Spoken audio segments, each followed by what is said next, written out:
मिरु दुलाराय बर' फरायसा आफाद चिरां जिल्ला दुलाराय बर' फरायसा आफाद लोगोसेयै निसिमा दख'रा दुलाराय बर' फरायसा आफाद चिरां जिल्लानिनो बे खैला मैलानि साखाथियाव थानाय जेनाखि सिसुबारि रेभिनिउ गामिया गोबां अखा हानायनि जाउनाव लोगोसे साहा भुटान रायजो दङ बा भुटान हादर दङ। बै भुटान हादरनि गोजौ हाजोनिफ्राय गोबांथार दै बोहैबोनायनि जाउनाव दिनै बे गामिया थानो हानाय जेनाखि अबस्था बे माने गैलिया। दिनै 14 तारिख मोनानिफ्राय बे गामिया दिनै नैबे सिसुबारि होननाय जेनाखि फोथार बेवहाय आश्रय लानानै बा रिलिफ फाथिनानै दिनै थाफैनो गोनां जाबाय। गासै बेवहाय 102 बा 102 न'खरा बेवहाय थाफैनो गोनां जादों।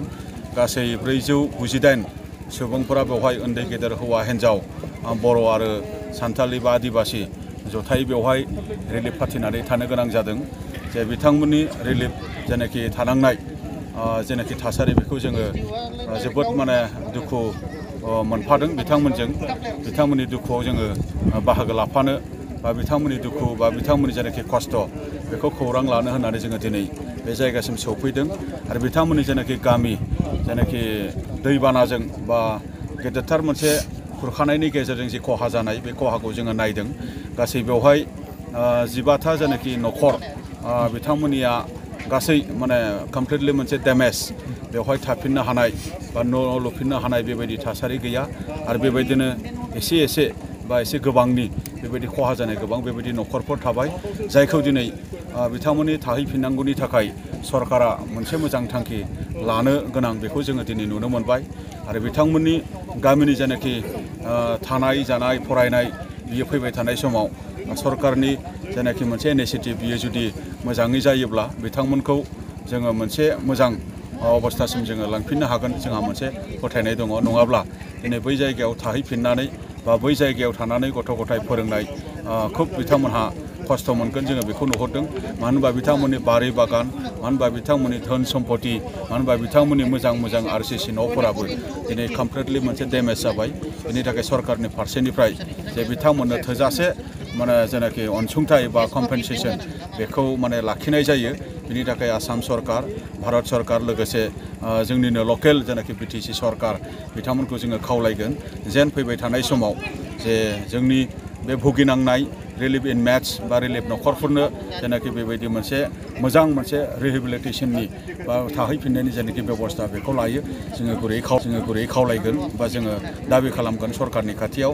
आरो दिनैनि नैबे रिलिफ केम्प बा नैबे सिसुबारि गामिनि जेनाखि दैबानाजों खुरखाजानाय जेनाखि थासारि दासिमाव जिहेतु आसामनि केबिनेट मन्त्रि पीयूष हाजरिका मानव गेदेर बिथां बा जे जोंनि गार्जेन मन्त्रि उर्खाव ब्रह्म मानगोनां बिथां, लकेलनिनो गभर्नमेन्टनि CM मानगोनां प्रमद बर' बिथां बा लकेलनिनो MLA जयन्त बसुमतारी मानगोनां बिथांमोनहाबो जिहेतु दावबायफैखांबाय जिहेतु नुनायनि गेजेरजों बिथांमोना जिखिनि माने जेनाखि सरकारनिफ्राय मावनो गोनां जेन बिथांमोना थाबैनो मावो। जोङो दुलाराय बर' फरायसा आफादनिफ्राय रायजोनि जानानै नैबे जायगानि जानानै जोङो खावलायगोन।